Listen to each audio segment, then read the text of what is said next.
আসসালামু আলাইকুম এভরিওয়ান। ঈদের পরে শহরে এসে আজকে প্রথম সকালে বের হয়ে গেলাম সকালে নাস্তা করার জন্য। আজকের সকালটা সত্যিকার অর্থে খুবই সুন্দর, চারপাশটা একদম শুনশান নীরবতা।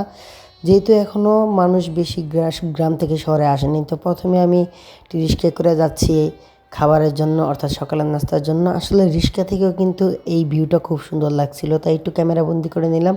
তো এখন আসলাম নবীগঞ্জ বাস স্ট্যান্ড।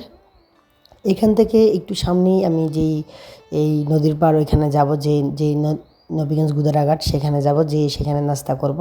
তো আপনারা দেখতেই পাচ্ছেন এখন পর্যন্ত কিন্তু গ্রামের মানুষগুলো শহরে আসে নাই, বা এখনও যার যার কর্মস্থলে সবাই আসে নাই। তো আমি কথা বলতে বলতে কিন্তু চলে আসলাম এই মামার দোকানে। এখানে আমি আমার সকালের আজকের নাস্তাটা করবো। মামা আমাকে দেখে বললো অনেক দিন পরে আসছেন, বসেন।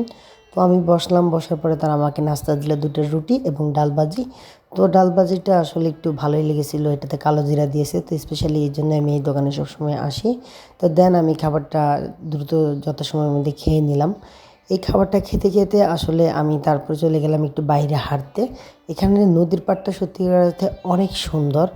তো প্রায় সময় আমি এখানে আসি, এখানে এসে একটু মনটাকে একটু ক্লান্তি দূর করি। আসলে এই নদীর পাড়টা সত্যিকার অর্থে এটা হচ্ছে গিয়ে নবীগঞ্জ গুদারাঘাট। তো এখানের পরিবেশটা অন্যরকম। এইটা হচ্ছে গিয়ে আপনার লেক, নদীর পাশে লেক, যা মানে মানুষদের হাঁটা চলার জন্য। তারপরে পেট ঠান্ডা করার জন্য চলে গেলাম শরবত খেতে। এই বনজি শরবতটা খেতে আমার খুবই ভালো লাগে। আমি শুধু বেলের শরবতটা নিলাম। আমি আমাকে বললাম আমাকে শুধু বেলের শরবত দিবেন, আদার্স কোনো কিছু দিবেন না। যেহেতু একটু আগে নাচতে গিয়েছি, এখন এই শরবতটা খেলে সত্যি শরীরে একটা ভালো সার্ভিস দিবে। তো মামা আমাকে একটু সুন্দর করে শুধুমাত্র বেলের শরবতটা বানিয়ে দিল। তো আমি বেলের শরবতটা খাওয়ার সময় চিন্তা করলাম যে আসলে শরবতটা অনেক মজা হয়েছে, অনেক তৃপ্তি সহকারে খেলাম।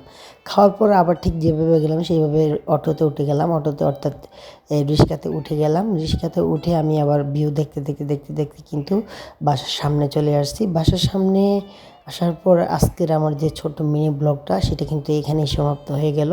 তো বন্ধুরা, আপনারা কবে শহরে আসবেন বা আপনাদের শহরে ব্যাক করার সময়টা কখন, আপনারা যারা গ্রাম থেকে ভিডিওটা দেখছেন কমেন্টে জানাবেন। আল্লাহ হাফেজ, আসসালাম।